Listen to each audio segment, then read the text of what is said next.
여러분을 사랑하신 주님께서 주신 오늘 말씀은 신약성경 마태복음 27장 26절에서 37절까지입니다.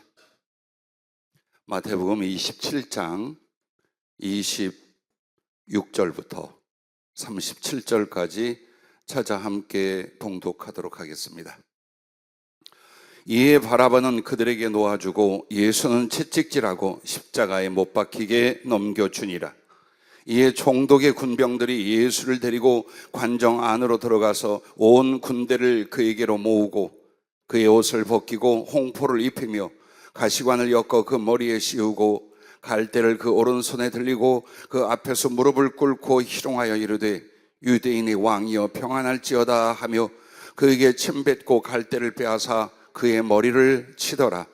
희롱을 다한 후 홍포를 벗기고 도로 그의 옷을 입혀 십자가에 못 박으려고 끌고 나가니라. 나가다가 시몬이라는 구레네 사람을 만나매 그에게 예수의 십자가를 억지로 지워 가게 하였더라. 골고다 즉 해골의 곳이라는 곳에 이르러 쓸개 탄 포도주를 예수께 주어 마시게 하려 하였더니 예수께서 맛보시고 마시고자 하지 아니하시더라. 그들이 예수를 십자가에 못 박은 후에 그 옷을 제비 뽑아 나누고 거기에 앉아 지키더라. 그 머리 위에 이는 유대인의 왕 예수라 쓴 죄패를 붙였더라. 아멘. 십자가의 왕이라던 제목을 성령께서 주셨습니다. 우리는 하나님을 어떻게 알며 예수 그리스도를 어디에서 만났습니까? 그래서 하나님을 배웠고 주님을 만났습니까? 영원한 생명도 그 하나님의 사랑도 하나님을 배웠고 만남에서 나고 영원히 이어지건만 많은 세상 사람과 그리고 그리스도인들마저도 마치 십자가도 부활도 보지 못하고 알지 못하는 빈 무덤 같은 심령으로 살고 있습니다. 그러므로 그 인생과 수고는 세상이라는 바다로 나아가 빈 그물과 빈 배의 수고로 인생을 살아가고 있습니다. 하나님께서는 자기를 아는 것과 주시는 선물과 생명 얻는 것을 위하여 모든 것을 다 하셨습니다.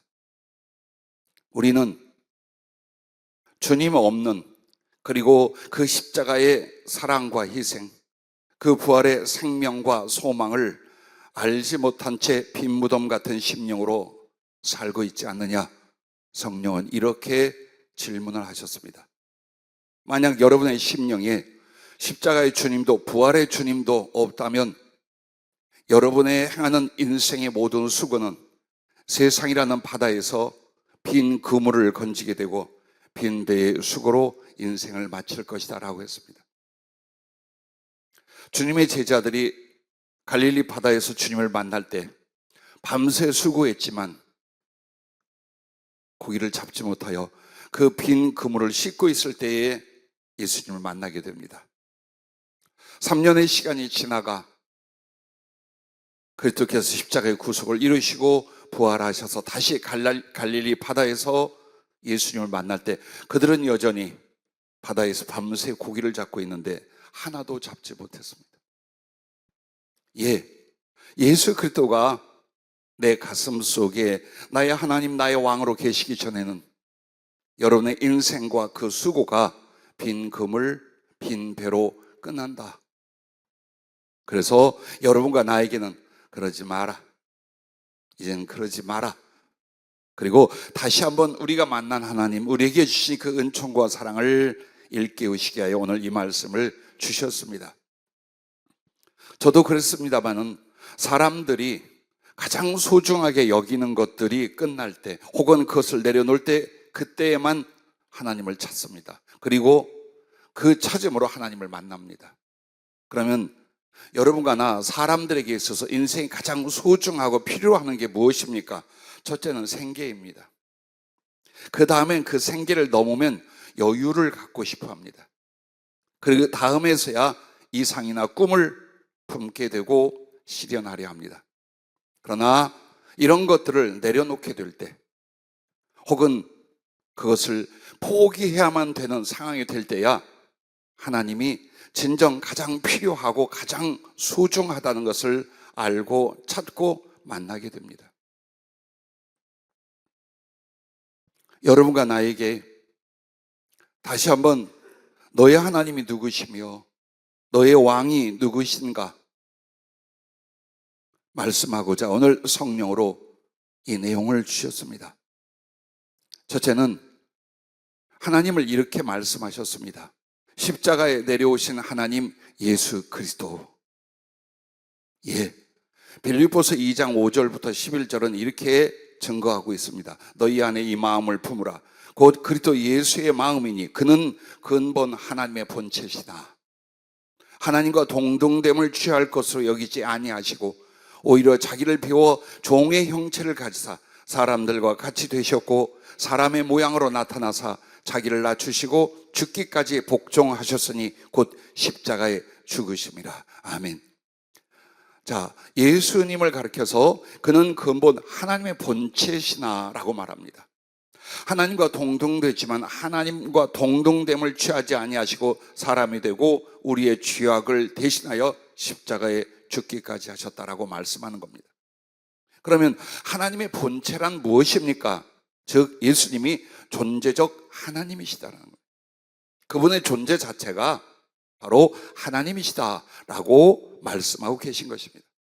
그런데 그 하나님께서 이 작은 지구, 점 같은 한 육신을 입고 이 땅에 오셔서 나타나신 하나님, 눈으로 보게 하신 하나님, 얼마나 사랑하시는 하나님인가를 몸소 경험하게 하고 2000년 동안 모두의 가슴 속에 하나님이 살아계시며 우리를 구원하시는 사랑의 하나님이라는 것을 믿는 자들에게 보이시고 나타낸 줄로 믿습니다.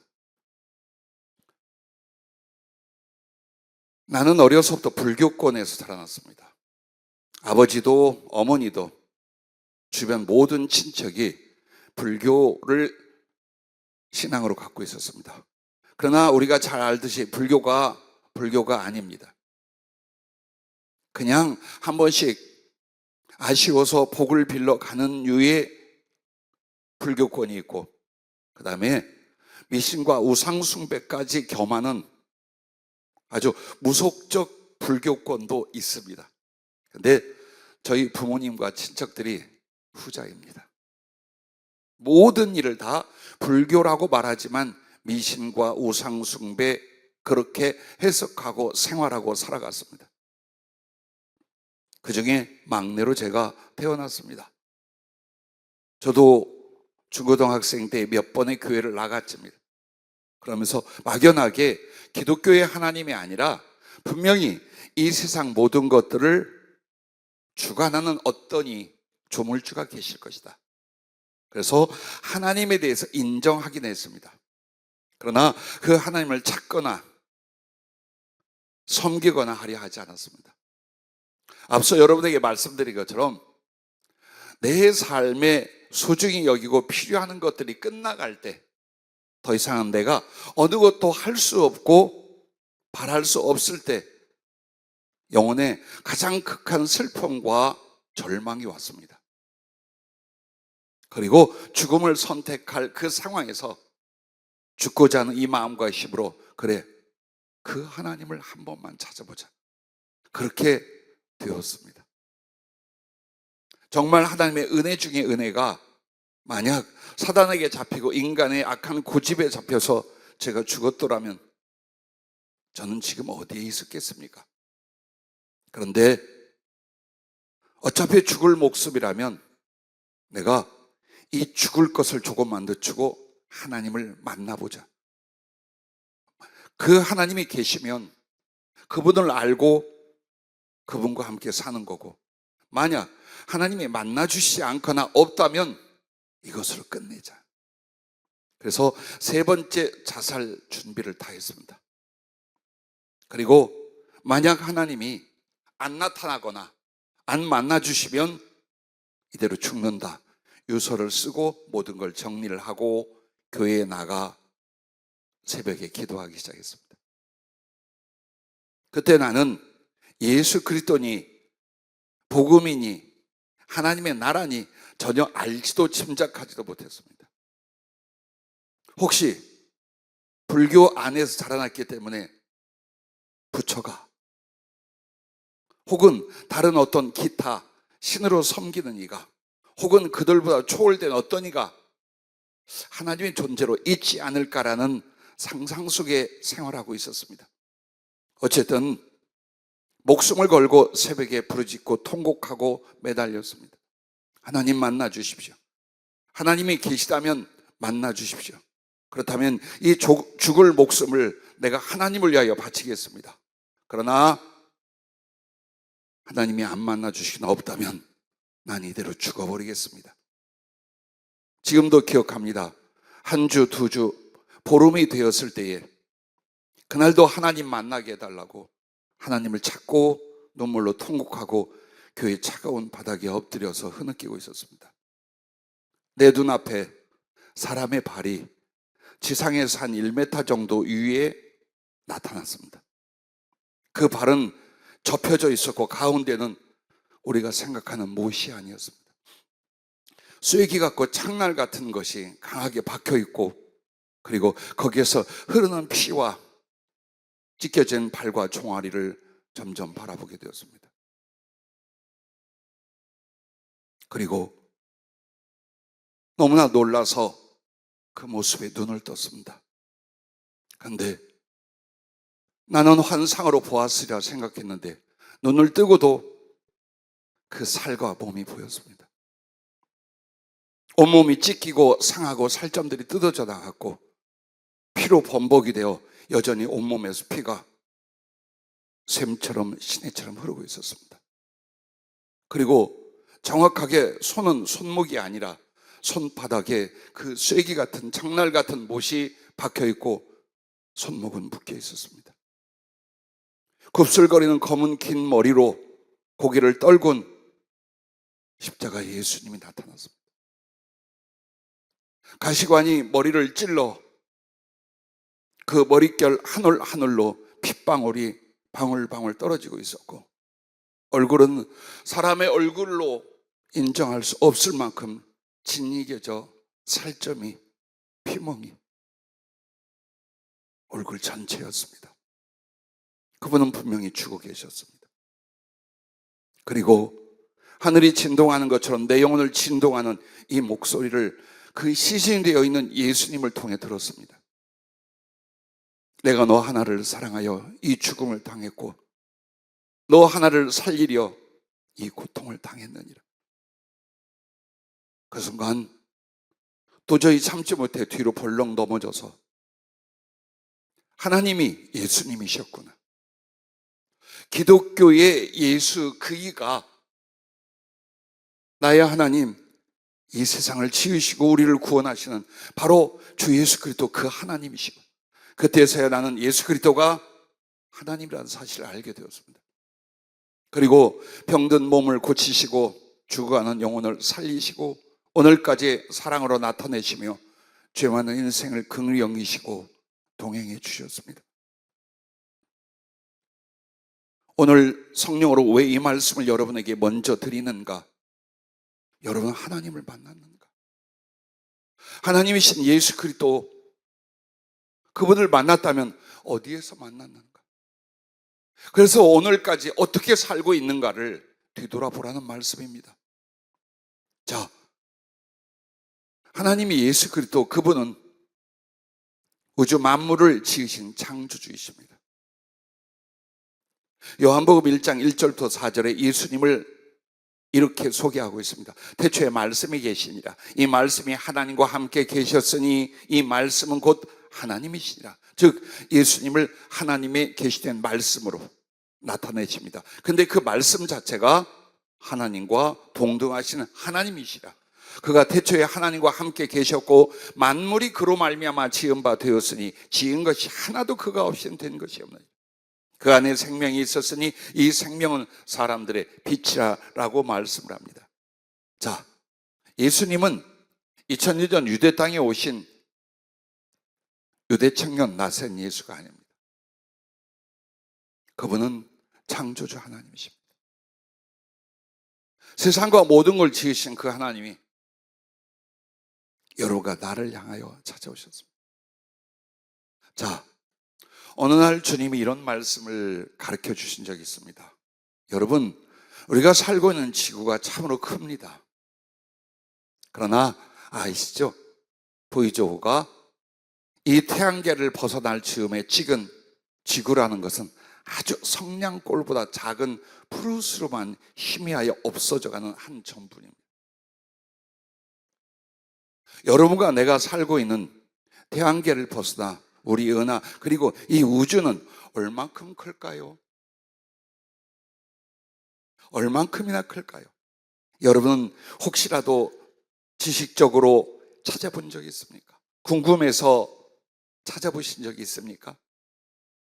지금까지는 이렇답니다. 현대 최첨단 과학 장비로 관측 가능한 우주는 그 직경이 약 930억 광년쯤 된답니다.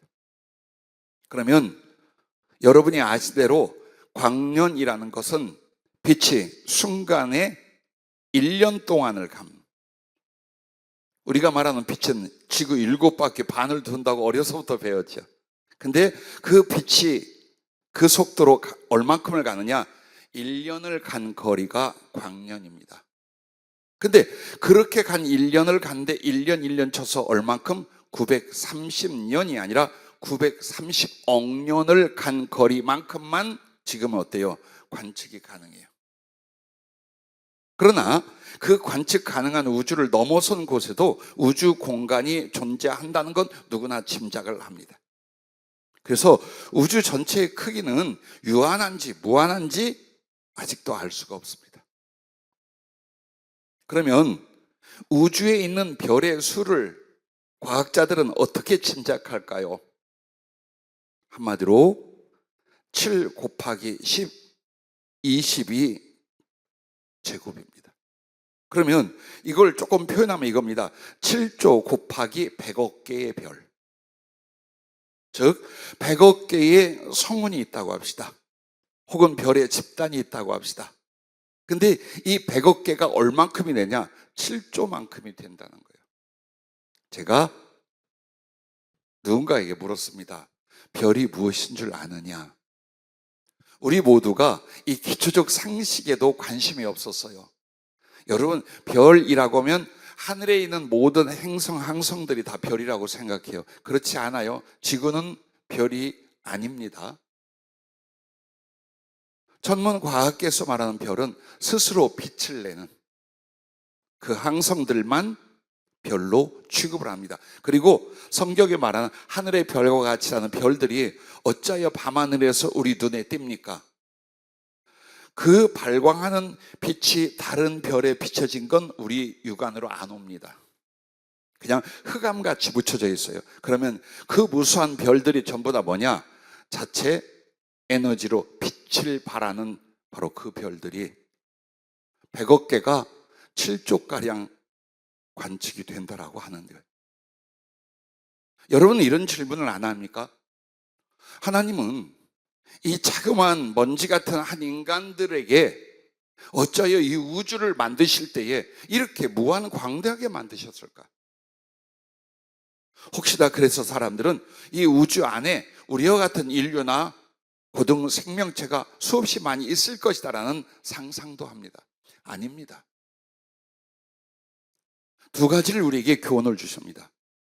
이 어마어마한 우주를 통하여 하나님이 살아계시다는 것과, 그러나 그 하나님이 얼마나 위대하고 광대하신가를 이 작은 점 하나 같은 우리로 알게 하시는 바예요. 그 하나님께 비하여 여러분과 나는 얼마나 보잘것없고 작은, 그래서 겸손해야 될 존재인가를 계시하고 가르치는 것이 이 천하 우주 만물의 창조의 이유입니다. 그런데 여러분, 이 우주에 있는 모든 별들이 우리는 인생하고 똑같습니다. 태어나고 늙어가고 죽고 또 다시 태어나고 늙어가고 죽어갑니다. 그래서 별들은 어느 순간에 만들어지는데 먼지와 가스로 말미암아 이것이 만들어집니다. 그리고 중력과 에너지로 인하여 하나의 가스 혹은 암석이나 흙 따위의 별들이 됩니다. 하지만 그것은 수명을 다하게 되고 결국 초신성의 과정을 겪어 폭발하게 됩니다. 다시 먼지와 가스로 돌아가고 우주의 모든 별들은 그런 운명을 갖습니다. 여러분은요? 여러분도 여러분의 몸의 구성이 먼지와 가스로 되어 있습니다. 흙이라고 하는 것이 바로 그 입자인 먼지입니다.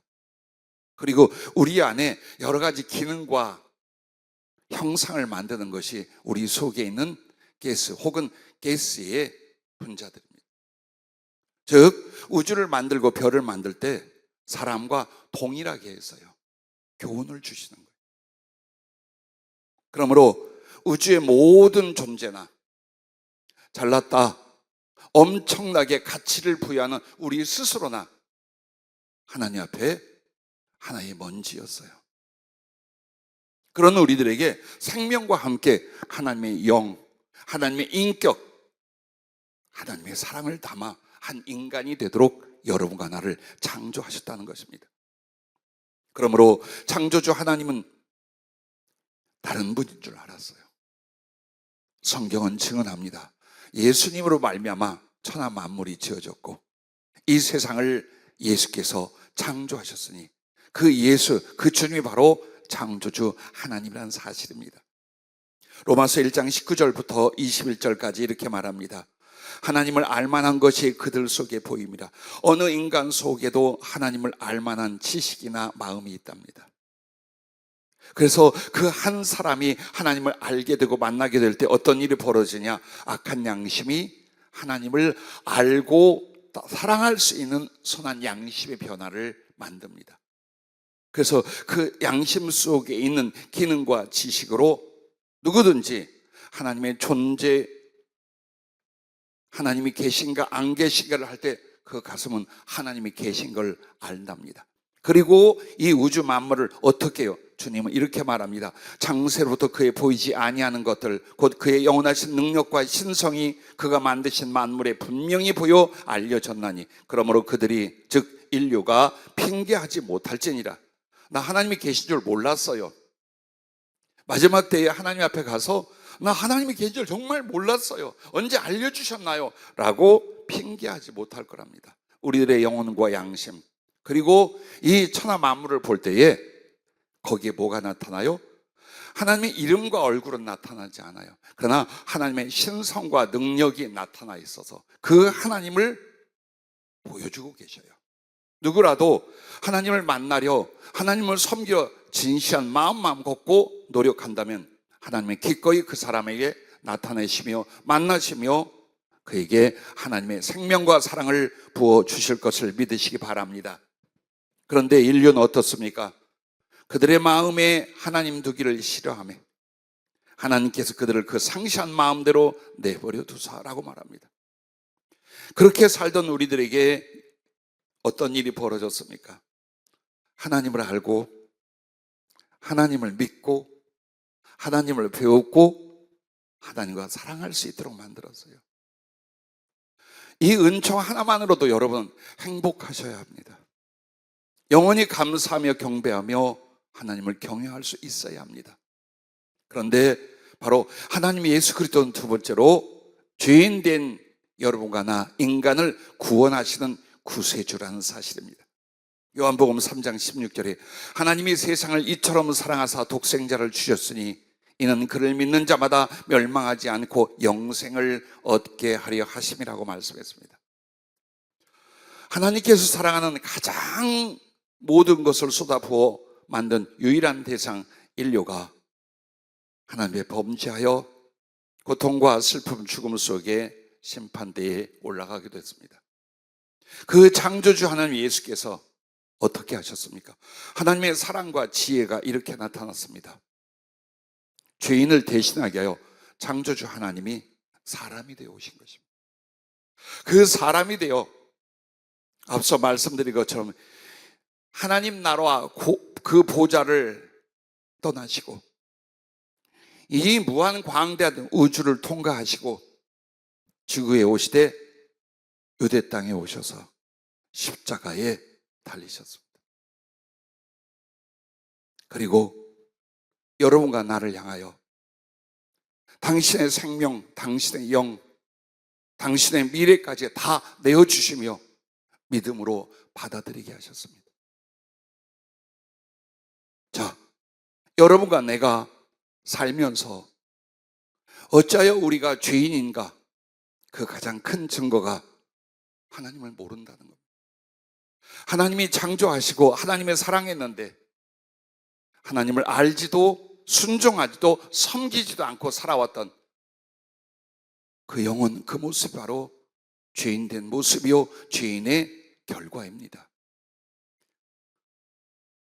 인류 전체 그리고 여러분과 나 죄인의 존재와 운명의 비참함을 유다서 1장 12절부터 13절에 말씀하고 있어요. 자, 죄인의 인생의 허무함을 이렇게 표현합니다. 바람에 불려가는 물 없는 구름이요. 내 인생이 뭐냐? 비를 내려서 땅에 생명을 주는 것이 구름의 존재 이유예요. 근데 물이 없어, 비가 없어.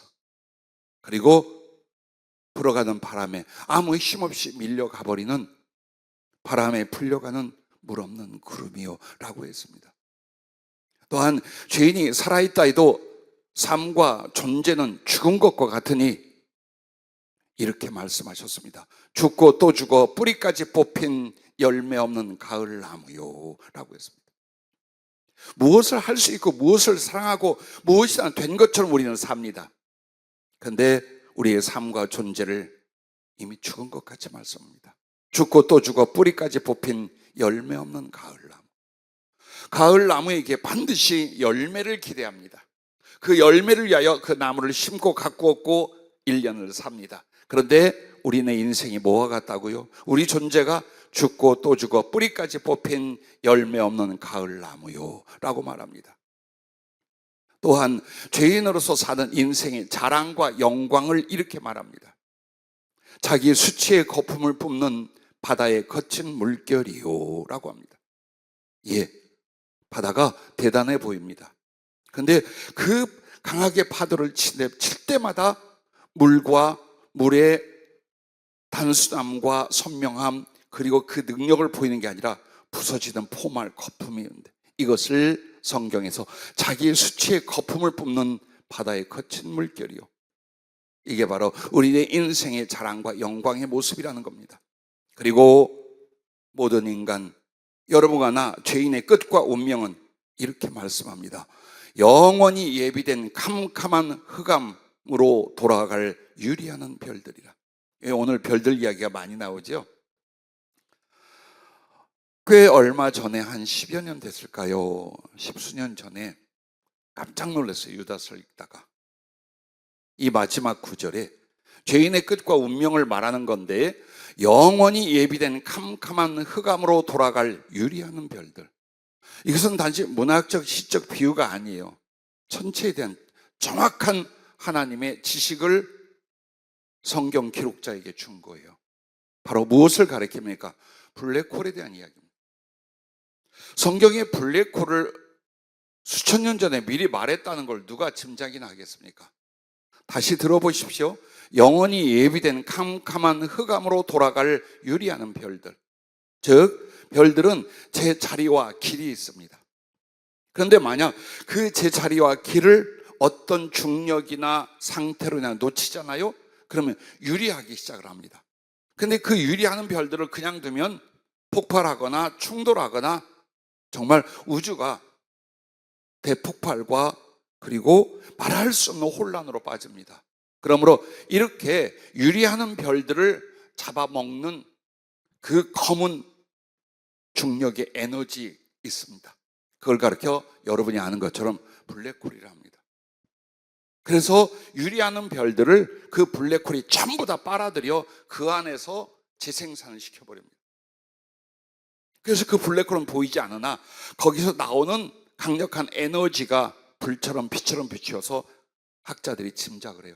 그런데 이 사실을 우리들의 존재에 비유를 하는 거예요. 우리는 하나님의 목적과 진리의 말씀을 쫓아 살아갈, 그래서 이 땅에서 거쳐 하나님께 돌아갈 존재들입니다.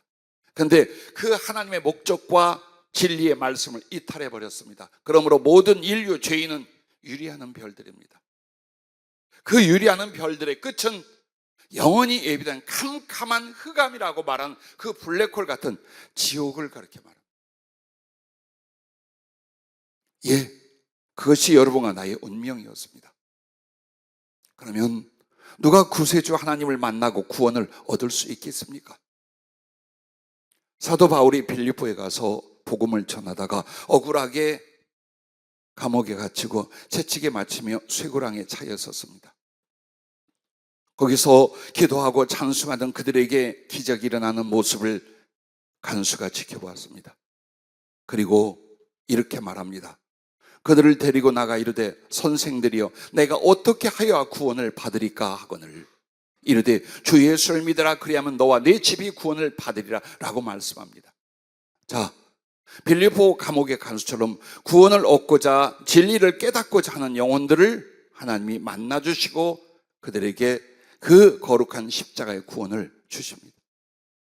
어느 순간에도 목마름으로 배고픔으로 구원을 얻고자 하는 사람이 아니라면 구원의 하나님을 만날 수가 없습니다. 또한 세리장 삭개오처럼 하나님 앞에 자기 죄를 용서받고자 애통하는 영혼입니다. 그를 향하여 이렇게 말합니다. 세리는 멀리 서서 감히 눈을 들어 하늘을 쳐다보지도 못하고 다만 가슴을 치며 이르되 하나님이여 불쌍히 여기소서 나는 죄인일소이다 하였느니라. 내가 너희에게 이르노니 이에 저 바리새인이 아니고 이 사람이 의롭다 하심을 받고 그의 집으로 내려갔느니라.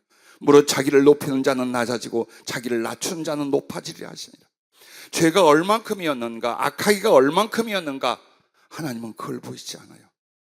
누가 하나님을 의지하며 그 하나님을 인정하여 그 앞에 자기 죄로 인하여 애통해 하는가, 그 죄를 용서받고자 애통해 하는가, 그 사람을 찾아가십니다. 그리하여 십자가 앞에 나아가 예수 그리스도를 진심으로 영접하는 영혼들이 창조주 하나님, 구세주 하나님을 만나게 됩니다. 그 삭개오, 자기를 예수님이 찾아오셨습니다. 즐거이 자기 집으로 영접하며 새 사람, 새로운 인생으로 다시 태어났습니다. 그렇게도 생명과 영혼, 신앙까지 저버리며 악착같이 뜯어 모았던 물질들, 가난한 자에게 절반을 나눠주고 억울케 한 자들에게 4배로 갚겠다, 모든 걸 손을 털어버리고 그 손 안에 예수님을 모시고 하나님을 영접하게 됩니다. 바로 이런 사람들을 하나님은 어느 시대, 어느 나라, 어떤 얘기라도 나타내십니다. 정말 우리가 우주 끝을 지나가야 하나님을 만나는 게 아니며 알 수 없는 신비의 지식을 통과해야 하나님을 만나는 것이 아닙니다. 모두 다 압니다. 하나님이 계신 걸. 그 하나님을 만나려, 그 하나님 앞에 구원을 얻으려, 그래서 점점 그 하나님에 대하여 내가 알고 느끼는 만큼 나의 죄를 깨닫고 그 죄를 용서받고자 애통하며 그에게 어느 날 하나님의 부르심, 그리스도 예수 주님의 만남이 안개 속처럼 나타나기 시작합니다. 그때의 그 주님을 영접하면 뚜렷이 얼굴과 얼굴을 마주대하는 하나님, 창조주, 구세주 하나님 되신 예수님이 여러분 가슴에, 여러분 삶에 구원의 생명으로 함께하게 되는 줄로 믿습니다. 또한 이 십자가에 내려오신 하나님 예수 그리스도는 세상과 인생의 생사화복을 주관하는 섭리의 주님이시라는 겁니다. 우리를 지으시고 2000년 전 십자가에서 구속을 이루신 뒤에 사라지고 이제는 알아서 해, 너희들 알아서 살고 알아서 천국까지 와, 내가 대신 죽고 살아나 줬으니까 라고 하시지 않아요. 그 십자가의 구원을 이루시고 부활 승천하셨으나 다시 당신의 영 성령으로 믿는 자들을 찾아오셔서 보호자가 되시며 지키는 자가 되시며 하늘나라까지 인도자가 되어주는데 얼마나 세심하고 하나에서 10까지 정확하게 섭리하고 다스리는지요. 여러분과 나를 향하여 이런 말씀을 하셨습니다. 영계도, 즉 영적 세계도 물질 세계, 우주와 개인의 삶까지 예수님은 진리와 그의 영으로 다스리고 주관하는 하나님이십니다. 그 중에 한 예를 마태복음 6장 26절에 제자들을 향하여 이렇게 말합니다. 공중의 새를 보라. 심지도 않고 거두지도 않고 창고에 모아 들이지도 아니하되 너희 하늘 아버지께서 기르시다니 너희는 이것들보다 귀하지 아니하냐. 새 한 마리조차도 사람이 돌보거나 스스로 살 수 없는데 하나님이 키우신다. 하나님이 돌보신다. 그런데 너는 십자가에서 사람 되어 오신 그 하나님이 자기의 모든 것을 능력과 죽음과 저주로 말미암아 바쳐줬는데, 그렇게 사랑했는데 네가 참새보다 나에게 귀하지 않겠느냐, 그 얘기를 하시는 거예요. 그리고 참새 시리즈는 이어져서 이렇게 마태복음 10장 28절부터 또 나옵니다. 몸은 죽여도 영혼은 능히 죽이지 못하는 자들을 두려워하지 말고 오직 몸과 영혼을 능히 지옥에 멸하실 수 있는 이를 두려워하라. 참새 2마리가 한 앗사리온에 팔리지 않느냐. 그러나 너희 아버지께서 허락하시지 아니하면 그 하나도 땅에 떨어지지 아니하리라. 너희에게는 머리털까지 다 세신 바 되었나니 두려워하지 말라. 너희는 많은 참새보다 귀하니라. 느껴지는 게 없습니까? 민순기, 양에스터 강도사 깨닫고 느낀 게 없습니까? 여러분, 꽤 되었어요. 저희 교회가 외진 산기슭에 있어서 자연 만물이 신방을 다 합니다. 가끔 뱀도 오고 뭐 생쥐도 나타나고 기타, 콩벌레, 하여튼 여러분이 깜짝깜짝 놀랄 일을 숲에서 오는 것들을 보았을 거예요. 근데 어느 날 저 뒤쪽에서 계속 생쥐 소리가 나는 거야. 찍찍 찍찍찍찍. 그래서 방송국에서 저에게 얘기했어요. 목사님, 아무래도 쥐가 교회에 들어와 있는 것 같습니다. 그런데 쥐가 아니었습니다. 밖으로 연결되는 홈통 뺀 곳으로 참새가 둥지를 틀고 새끼를 낳는데 그만 2마리 중에 그 2마리가 다 통을 통해서 떨어졌어요. 그게 우리 교회에 이 패널 사이로 떨어져 있었어요. 하나는 죽고 한 마리가 짹짹짹짹. 그래서 그것을 구조하고 이름을 준이라고 붙여주고 지금도 우리 에스더 강사, 우리 순기 강사가 데려다가 키워요. 근데 그 조그마한 참새가 애완동물로서 부족함이 없이 지혜롭고 사랑스러워요. 얼마나 사람을 잘 따르며 가족들의 사랑을 받는지 몰라요. 우리는 야, 이런 일도 있네라고 합니다. 아니요, 주님은 성경의 이 말씀 때문에 그 참새 한 마리를 구조하고 사랑과 생명을 부여하면서 여러분과 나, 우리 교회에 교훈을 주셨구나. 어째서야 깨달았어요. 왜? 하도 염려 근심이 많으니까. 제발 보아라. 참새 2마리가 한 앗사리만 팔리지만 내가 허락지 않으면 한 마리도 떨어지지 않는다. 참새 하나의 생명과 그가 받을 보호와 사랑과 삶도 하나님이 어떻게 해요? 이렇게 우리를 통해 하는 걸 보여준 거예요. 그러면서 우리네 삶과 인생에 대하여 그 하나님의 사랑을 믿고 제발 걱정하지 마라, 제발 염려하지 마라. 바로 그 시청과 교육이 오늘 이 참새 시리즈입니다. 아, 그렇구나. 이 하나 또한 우리 주님의 자상하신 가르침과 섭리였구나. 나는 그걸 깨닫습니다. 또한 하나님 예수 그리스도는 세상에 다시 오사 심판하실 심판의 주님이십니다. 예수님의 십자가 부활의 복음을 믿고 순종하여 하나님의 자녀가 된 자들은 심판이 없고 천국 부활 영생이 시작이 됩니다. 그러나 마지막까지 하나님의 구원의 부르심마저 거역한 불순종의 사람들은 하나님과 그 은혜가 영원히 차단된 지옥 영벌에 던져져 소멸하게 하십니다. 자, 말할 수 없는 긍휼하신 하나님, 자기의 목숨과 영광마저 우리를 위하여 다 내던지시고 우리를 택하고 사랑하신 하나님 예수 그리스도, 그 자비로움, 그 사랑스러움을 우리는 먹고 경험하고 누리고 생각하며 삽니다. 그러나 마지막엔 그렇지 않아요. 이미 여러분은 왜 하나님이 인생을 살고 죄를 짓고 살았던 모든 것에 대한 그 판단, 심판이 없느냐? 예수님이 대신 당해주신 거예요.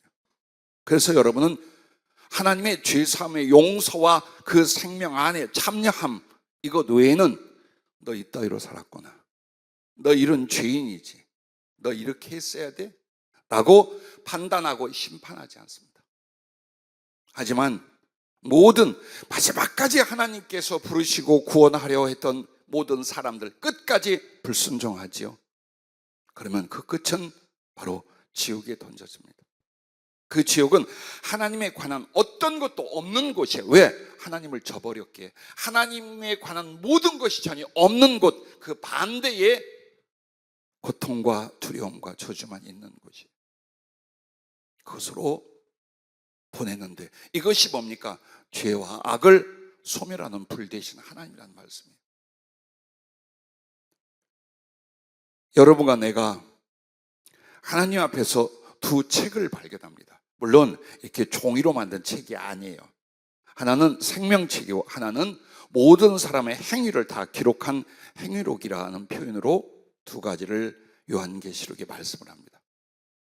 그러면 생명책에는 구원받고 천국에 들어가는 사람들의 이름만 기록되어 있는 게 아니에요. 그들의 사랑과 그들의 충성과 그들의 아름다운 주 섬김의 모든 수고가 다 기록이 됩니다. 근데 그 생명책을 하늘을 경험할 때 주님께 여쭸어요. 주님, 생명책은 어떤 것이고 어디에 있나요? 그랬더니 주님이 웃으시며 그래요. 가슴을. 생명책은 예수님의 심장이래요. 그 예수님의 심장 안에 당신을 믿어 당신을 사랑했던 사람들을 두는 거예요. 영원히. 이게 생명책이다. 그러나 심판에 대해서는 그 존재의 과거, 현재, 미래, 생각까지 행위까지 다 기록되어 그대로 심판에 던져지게 되는데, 인류의 심판은 그냥 지옥이 아닙니다.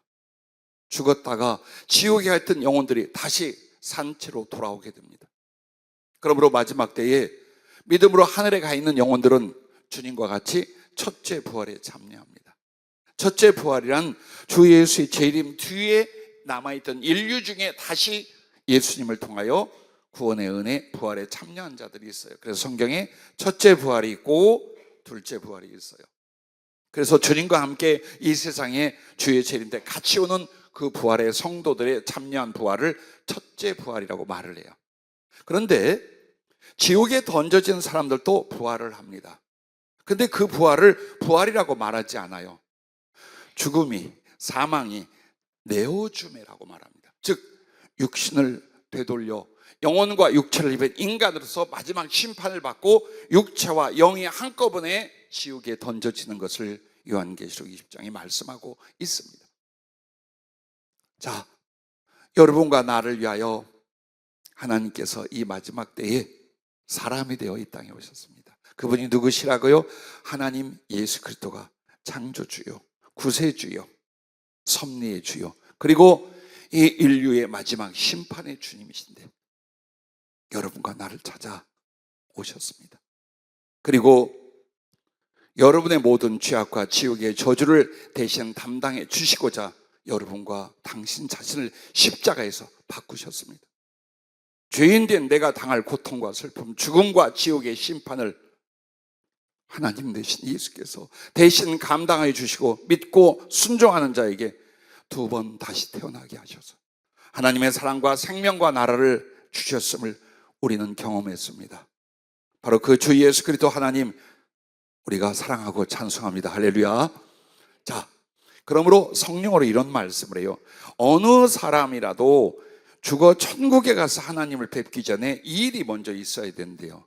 하늘에서 십자가에 내려오신 하나님 예수 그리스도를 만나야만 하늘에 가서 살아계신 하나님을 만난다. 즉 하나님은 하늘에 올라가서 만나는 게 아니에요. 어디서 만나요? 이 땅, 이곳에서 십자가로 내려오신 하나님 예수 그리스도를 꼭 만나셔야 합니다.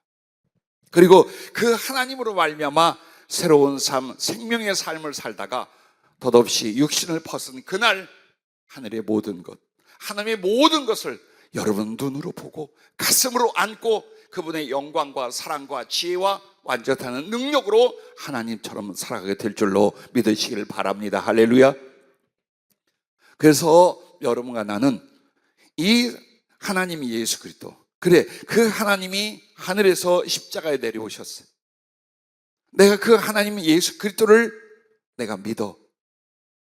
그래서 그 하나님을 여러분의 하나님으로 영접하려면 어떻게 됩니까? 단을 쌓으랍니다. 아브라함이, 야곱이 하나님을 위하여 단을 쌓지요.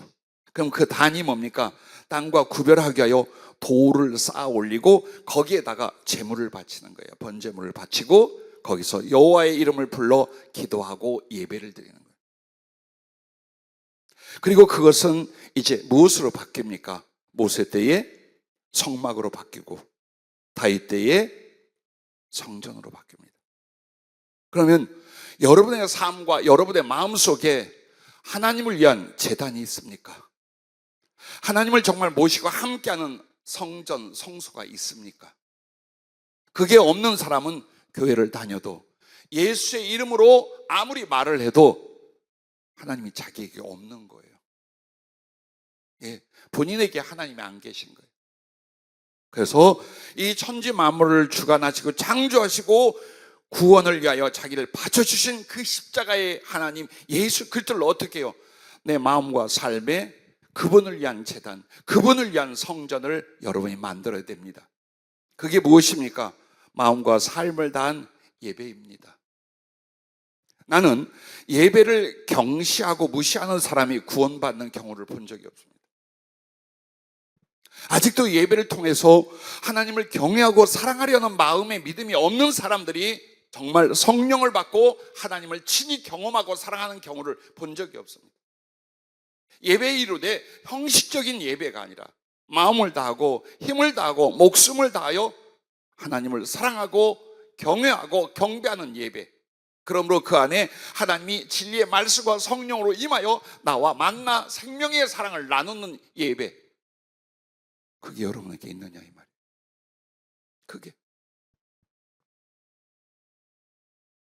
그것이 바로 아브라함과 야곱이 여호와를 위하여 제단을 쌓은 것이요, 다윗과 솔로몬이 바로 성전을 세운 바로 그 이야기를 합니다. 자, 이제 말씀을 두 번째로 넘어가 결론을 드리고자 합니다. 십자가에 내려오시는 하나님 말씀을 우리가 잠깐 나눴어요. 이제 두 번째는 십자가에 달리시는 왕입니다. 오늘 본문 말씀에 예수님의 능력과 고난 그리고 십자가에 달려 죽어가는 과정을 본문으로 우리가 함께 읽었습니다. 근데 그 이야기는 수없이 함께 나누었거든요. 오늘 성령이 조명해 주신 말씀이 무엇이냐? 마태복음 27장 37절, 예수님이 십자가에 못 박혀 계실 때에 그 머리 위에 명패를 빌라도가 썼습니다. 히브리어로, 로마어로, 헬라어로 다 썼습니다. 근데 거기에 오늘 본문에는 유대인의 왕 예수라 쓴 죄패를 붙였더라고 말하잖아요. 그러나 이보다 더 가장 예수님의 십자가 가까이에서 정확히 본 분이 바로 제자 요한입니다. 그래서 요한은 요한복음 19장 19절부터 정확히 이렇게 기록을 해요. 빌라도가 패를 써서 십자가 위에 붙이니 나사렛 예수 유대인의 왕이라 기록되었더라. 예수께서 못 박히신 곳에 성에서 가까운 곳으로 많은 유대인이 이 패를 읽는데 히브리와 로마와 헬라 말로 기록되었더라. 자, 어떤 것이 더 정확해요? 요한복음이 더 정확해요. 그래서 단어가 나사렛 예수 유대인의 왕이라는 명패가 예수님의 머리 십자가에 달려 있었습니다. 왜 하나님이요 만왕의 왕 만주의 주 되신 주님께서 십자가에 못 박혔을까요? 그 십자가에 못 박혀 높이 들리시는 왕 예수 그리스도, 그 주님, 그 이유는 이것이랍니다. 주님이 십자가에 못 박혀 높이 들리셔서 세상 만민들이 자신을 바라볼 수 있게 하신 것, 그래서 찾아오게 하셔서 그들에게 자신의 살과 피를 영생으로 내어주시며 피눈물로 외치고 써주신 복음을 받게 하려 하십니다. 어쩌면 비유겠지요. 그러나 사람 속에, 자연 속에 묻혀 있지 않고 십자가에 높이 들어 올려졌어요. 누구든지 지금도 마찬가지예요. 그 일은 2000년 전에 끝난 일이 아닙니다. 단 한 번의 구속의 그 십자가는 영원히 우리의 모든 하나님의 택한 사람이 구원받을 때까지 이 땅에 있으며 여러분과 나의 가슴 속에 있습니다. 그래서 그 십자가에 예수님을 바라보며 그분을 찾아갔습니다.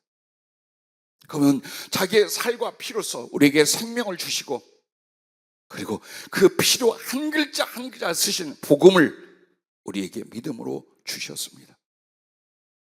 그리고 그 십자가 위에 우리가 찾아간, 우리가 만난 예수님 위에 나사렛 예수, 유대인의 왕입니다. 그러나 이스라엘과 유대인도, 로마인도, 이방인도 그 누구의 왕이 아니셨습니다. 모두에게 주님은 마땅히 고난받고 버림받을, 그래서 사형당할 죄인으로만 보았을 뿐 그들하고는 아무 상관이 없었습니다. 그러면 왜 십자가 달리시는 왕, 예수님의 왕이라 말하는가? 십자가 예수님은 누구의 왕이 되시는가?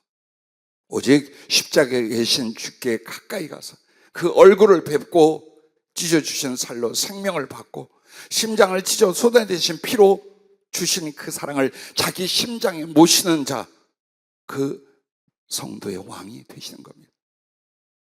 바로 주님 우편 강도를 보십시오. 지난 날은 강도였어요. 그러나 십자가에서 예수님을 보았어요. 그분의 그 거룩한 말씀을 들었어요. 찢기신 몸과 십자가에 피를 쏟으면서도 그분은 분명 하나님의 아들 구세주였어요. 그리고 그 예수님을 영접하되, 예수여, 당신의 나라에 임하실 때에 나를 생각해 주시옵소서. 십자가에 달린 예수님이 바로 그에게 하나님 나라를 약속합니다. 네가 잠시 뒤에 나와 함께 낙원에 있으리라. 예, 그렇습니다.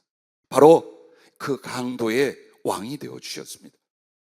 구레네 시몬이 억지로 십자가를 치지만 결국 십자가 밑에 와서 예수님을 보며 예수 그리스도를 영접하고, 요셉과 니고데모가 십자가 밑에 주님을 보며 그 찢겨나간 주님의 살점, 벗겨진 주님의 몸 싸매드리며 자기 무덤에 장례를 치릅니다. 모두 다 도망갔지만 끝까지 십자가의 주님 밑에서 고통과 죽음을 함께한 제자 요한, 막달라 마리아, 늦깎이 바울, 그리고 여러분과 나. 그렇습니다.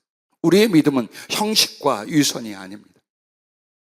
못난 것도 부족한 것도 단점도 많겠지만 여러분은 아시죠? 십자가의 주님을 내 생명의 하나님, 내 생명의 구주로 영접했고, 그 십자가는 여러분 가슴 속에 있다는 것. 그러므로 낙심으로 죽을래야 죽을 수 없고, 세상을 치우쳐 살래야 살 수 없는 게 나의 인간성이 아니라 내 안에 계신 예수 십자가, 십자가의 주님의 그 피와 그 사랑 때문임을 여러분과 나는 믿습니다. 그러면 왕이 무엇입니까? 주님이 나의 왕 되셨다는 게 뭡니까? 주님은 세상에 지배하고 착취하는 권력자와 달리 오직 섬기고 보호하고 사랑하는 아버지 되시는 왕, 신랑 되시는 왕, 친구 되어주시는 왕, 수종드는 종이 되신 사랑의 왕이십니다. 예수 그리스도 나의 왕은 나를 너무나 사랑하셔 자신과 그 보좌와 나라를 나에게 다 주시는 줄로 압니다. 주님은 나 같은 죄인을 자기의 모든 걸 주셔서 하나님의 형상과 영광이 되게 하십니다. 본래 영원하시던 왕이신 주님이요, 여러분과 나를 향하여 종이 되어서 자기의 백성과 자녀들이 하늘 왕의 영광과 지위가 되기까지 그는 섬기십니다. 예, 그렇습니다. 그래서 주님이 행하시는 마음과 그의 은총이 십자가로 나타나는 거래요. 그래서 주님의 십자가는 대속의 도구요, 생명을 나누시는 도구요, 사랑으로 우리와 하나 되는 도구가 바로 십자가인 것처럼 우리 하나님은 십자가로서 여러분을 위했고 여러분을 찾아왔고 여러분과 함께 하신 줄로 믿습니다. 그러면 이 왕 되신 주님을 여러분이 왕이라 그럼 어떻게 섬겨야 되는가입니다. 이걸 생각하랍니다. 왜 말씀을 이렇게 몰고 오셨는가? 주님은 십자가에 달리시는 왕이에요. 그러면 그 주님을 왕으로 섬길 백성과 종들도 십자가를 져야 하는 것입니다. 이게 바로 십자가의 도입니다. 그리스도의 십자가를 지지 않는 사람은 그리스도인이 아닙니다. 자기가 왕입니다. 그러면 주님의 십자가에 동참하고 십자가의 왕, 십자가의 하나님 예수 그리스도를 내가 섬기고 따라가기 위하여 내가 지는 십자가는 무엇입니까? 자기를 부인하는 십자가입니다. 주의 복음을 전하는 십자가입니다. 오직 주님을 사랑하고 높이기 위하여 지는 십자가입니다. 그래서 제자들에게 누구든지 나를 따라오려거든 자기를 부인하고 자기 십자가를 지고 나를 따를 것이니라고 했습니다. 그리고 덧붙여 누구든지 제 목숨을 구원하고자 하면 잃을 것이요 누구든지 나를 위하여 제 목숨을 잃으면 찾으리라고 하셨습니다. 즉 우리가 지고 가야 할 그 십자가는 곧 믿음과 사랑과 충성을 위하여 드리는 나의 마음과 힘과 목숨입니다. 우리의 믿음을 뭐라고 말씀하셨습니까? 네 마음을 다하고 목숨을 다하고 뜻을 다하고 힘을 다하여 주 너의 하나님을 사랑하라 하신 것이요 둘째는 이것이니 네 이웃을 네 자신과 같이 사랑하라 하시는 것이라. 이보다 더 큰 계명이 없느니라 하셨습니다. 이 말은 구원도 사랑도 충성도 육신의 목숨을 바침으로 영원한 생명과 나라를 얻는 것이다는 것을 가르치는 것입니다. 예수님을 이용하고 응용하여 좀 더 나은 삶을, 좀 더 안전하고 평안한 미래를 생각하지 마십시오. 그것이 십자가의 하나님, 십자가에 달리신 나의 왕을 따라가는 믿음이 아닙니다. 여러분이 직접 이제는 그리스도의 십자가, 그를 위하여 함께할 십자가를 지신 사람이 되어야만 하십니다. 그러므로 구원의 성도는 연약하고 이기적인 자들이 아닙니다. 다윗의 용사들처럼 목숨을 바치는 십자가의 용사가 되는 것임을 잊지 마시기를 바랍니다. 말씀을 마치며 돌아보십시다. 십자가로 내려오신 하나님, 십자가에 달리시는 왕을 섬기고 사랑하는 우리는 주님이 달린 그 십자가가 곧 나 자신이라는 걸 알아야 합니다. 나무로 되어 있는 그 기둥, 그 십자가, 그것은 오늘 나 자신이에요. 그 십자가에 못 박히신 예수님과 십자가는 떨어지지 않고 나누어지지 않는 것처럼 나를 찾아오시고 나를 위해 죽으시고 내게 사랑과 생명을 주신 주님은 나는 그의 십자가처럼 당신과 연합되어 떨어지지 않고 하나가 되는 겁니다. 주님과 내가 십자가로 하나가 되어 죽어도 같이 죽고 살아도 같이 사니 그 십자가는 하나님 나라의 문이며 하나님의 보좌가 되는 줄로 믿으시길 바랍니다. 자, 그 통나무 십자가를 보십시오. 그 십자가는 주님의 고난과 죽음을 함께 합니다. 그리고 부활도 함께 했습니다. 여러분은 아니 예수님이 십자가에 달려서 고난받고 죽으신 것까지는 그 십자가와 같이 했는데 그 뒤에 내리셔서 무덤에 장사 지내고 부활했는데 어떻게 그 십자가, 나무 십자가가 주님의 부활에 함께 했는가? 예, 그 증거를 예수님은 부활하신 뒤에 자기의 손과 발 옆구리에 십자가의 상처의 흔적을 갖고 계세요. 그래서 보래요. 십자가는 주님의 고난도, 주님의 죽음도, 주님의 부활에 대해서도 뭡니까? 함께 하였고 증인이 되었답니다. 그래서 그 십자가가 바로 너희들이다. 이젠 너희들 존재와 삶이 그리스도의 십자가가 되어야 된다. 제발 형식적이고 위선적인 신앙으로 멀리서 예수님의 십자가를 구경하는 백성으로 남아있지 않기를 주님이 간곡히 우리에게 명령하고 부탁하는 말씀임을 잊지 마시길 바랍니다. 그동안 복음을 전하면서 성령의 지혜와 은사 속에 수많은 사람이 새 사람으로 변화되고 하나님 나라에 들어가는 것을 도와왔습니다. 아마도 마지막을 장례를 치른 하나님의 사람들이 수백 명이 넘으리라 저는 생각을 해요. 그러나 안타까운 두 장로님의 죽음도 지켜봤습니다. 한 사람은 1980년대 레저 산업으로 크게 우리나라에서 성장하고 신생한 M그룹의 김모 장로님입니다. 그분이 저를 만났고 주님의 뜻이 무엇인지, 그리고 주님이 얼마나 아파하고 사랑하는지 일러주었습니다. 그의 앞날도 그의 마지막도 일러주었습니다. 그러나 그분은 예수님과 하늘나라보다 억울하게 옥고를 10년 치른 뒤 정권이 바뀌고 새 세상에 왔어요. 당신의 두뇌와 지식과 인맥과 경험을 가지고 그 그룹을 다시 세우는 데만 혈안이 되어 있었어요. 주님은 아니라 했어요. 너는 너의 영혼이 구원받기를 위해서 남은 세월을 살라. 그러나 마지막 순간까지 기대를 안고 사업과 물질 세계를 회복하기 위하여 애쓰다가 운명을 하셨습니다. 그리고 또 한 장로님은 선친의 화가인 선친의 그림과 재산으로 사업을 크게 이루어가던 안아무개 장로였습니다. 그분 역시 저희 교회를 오게 했고 하나님의 뜻과 계획을 세세히 가르쳐 일러드렸습니다. 그분 역시 너의 영혼을 위해 살라. 그리하면 힘들고 어려웠던 물질 문제와 사업을 내가 해결해 줄 거니까 걱정하지 말고 부디 이제라도 진짜 믿음과 주님 사랑으로 살고 하늘나라를 준비할 것을 가르쳐 주셨습니다. 근데 그만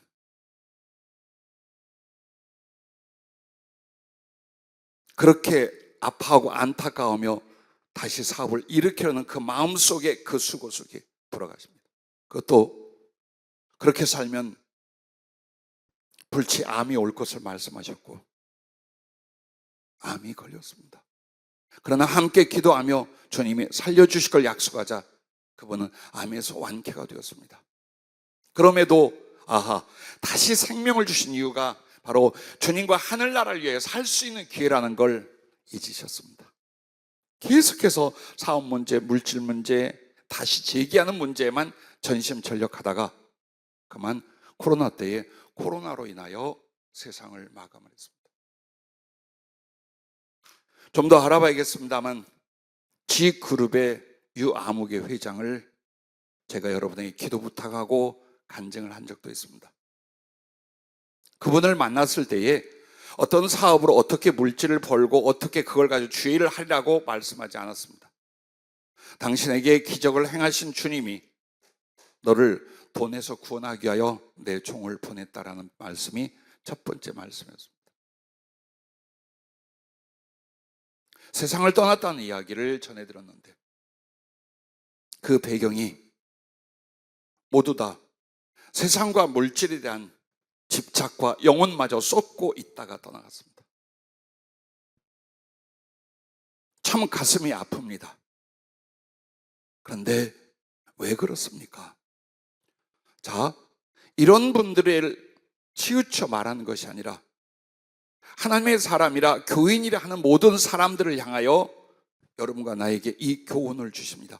세상 정욕과 물질의 욕심이나 염려를 가지고는 절대로 하나님 예수 그리스도를 바르게 믿고 사랑하여 그 은총과 쓰심과 생명 안에 들어갈 수 없다는 것을 성경으로 그리고 실제 삶 속에서 우리에게 교훈하고 계십니다. 왜? 그런 신자들이 있다면 그들은 이미 나의 하나님 나의 왕 십자가 예수가 아니라 자신과 세상 혹은 정욕이나 물질이 그들의 하나님과 왕이 되어 있기 때문이랍니다. 가난한 것 괴로워하지 마십시오. 세상에서 마음대로 못 사는 것을 불행이라 여기지 마십시오. 여러분이 만나고 사랑하고 의지하는 십자가의 하나님, 십자가의 왕 예수께서 여러분이 무엇을 하고 계십니까? 무엇을 주시고 계십니까? 어떤 사랑으로 영혼을 향하여 동행하고 계신가? 그걸 보고 여러분도 십자가의 성도, 십자가의 하나님 사람이 될 수 있기를 바랍니다. 이번 금요일 날에서야 제가 깨달은 게 하나 있어요.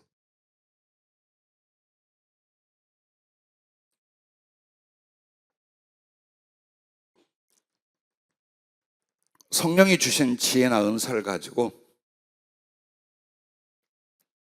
많은 하나님의 사람들을 만나게 되고 그들에게 예수님의 뜻과 되어질 일들과 모든 것을 가르쳐 나눴습니다. 근데 보십시오.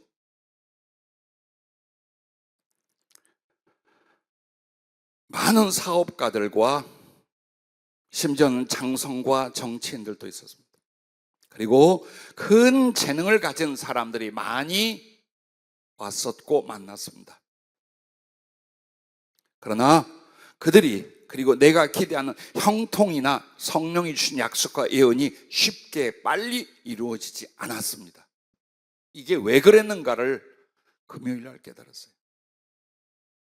주님의 그 뜻을 깨닫게 해주시기를, 그것은 하나님이 부르신 사람은 십자가가 없어도 세상 일이 잘 될 경우 그들은 결코 하나님과 그 구원의 진리를 받고 따를 수 없어 하나님 나라와 영생을 얻기가 마치 낙타가 바늘 구멍을 들어가는 것보다 더 어렵다는 것이었습니다. 그러므로 진정 주님의 은혜와 사랑은 시간이 지체되어도 반드시 십자가의 하나님, 십자가의 왕 되신 주님을 따르기 위하여 자기 십자가를 지고 그 십자가를 자랑하는 성도로 변화되고 자라나게 하시는 것, 이것이 주님의 목적입니다. 그래서 보십시오. 복음을 전했고 사람을 만났고 함께했던 모든 우리 믿음의 동지들과 성도님들, 그리고 저, 아마도 인간적으로 정말 큰 일들이 빨리 일어나서 세계 선교를 능력으로, 물질로, 구제로, 복음 전파로 감당하기를 바라지요. 그러나 주님이 더 원하는 건 그 사역이 아닙니다. 이 사역을 위하여 나아갈 그 사람들의 진실함입니다. 정말 주 예수의 십자가 나도 지고 그 십자가로 주님을 따라가고 있는지, 아직도 세상적이고 육신적인 것을 하나님께 원하며 그것을 앞세워 살고 있는지, 그것을 돌아보라는 것입니다. 그리고 그냥 실패인 것 같고 지치던 시간 같지만 나는 눈으로 보았습니다. 한 사람씩 변화되고 그들의 영혼과 삶이 하나님을 향하여 더 가까이 나아가는 것 보았습니다. 앞서 말한 이들도 그냥 돌아가신 거 아니에요. 벗어날 수 없는 그 한, 그 사업과 물질과 그 소망의 한으로부터 이제 하나님을 향하여 나아갈 수 있는 눈을 열고 귀를 열고 길을 주시며 내려놓고 떠나가게 하신 것입니다. 그래서 여러분과 내가 십자가의 사람인가, 정말 예수님을 믿고 하나님을 믿되 마음을 다하고 힘을 다하고 목숨을 다해서 그 믿음, 그 사랑, 그 사명을 이루려는, 그래서 점점 자기를 부인하고 세상을 내려놓되 예수 그리스도로 말미암아 생명과 힘을 얻어 그 나라를 위하여 살기를 위하여 십자가를 가슴에 품고 등에 지고 가는 사람인가, 이걸 주님이 이루시고 만들려고 하는 것이에요. 그 뒤에 세상과 재물을 맡기실 것입니다. 영광과 존귀도 주실 것입니다. 하나님을 영화롭게 하고 세상을 이롭게 하며 많은 영혼들에게 자비와 구원을 전하게 하실 것이랍니다. 그러므로 왜라고 하지 마십시오. 여러분과 나를 보십시오. 아직도 남아있는 죄성, 인간성, 십자가를 기피하며 유익한 것, 편안한 것, 잘 되는 것만을 기대하는 이 속성들, 이건 십자가가 아닙니다. 이건 십자가의 길, 십자가의 도가 아닙니다. 그걸 넘어서셔야 합니다. 그리고 나서 하나님만으로 만족하고 그 사명과 사랑을 위하여 넉넉히 살아갈 수 있는 영적 심령이 된 뒤에 그때 주시는 물질과 사업, 그때 재능과 능력과 심지어 나아가 세상을 잡아 흔들 권력을 준다 해도 여러분은 치우치지 않을 것입니다. 여러분은 타락하지 않을 것입니다. 여러분은 끝까지 그 사랑과 하나님의 영광의 십자가를 지고 거룩한 충성과 사랑을 이뤄낼 줄로 믿습니다. 기도하겠습니다.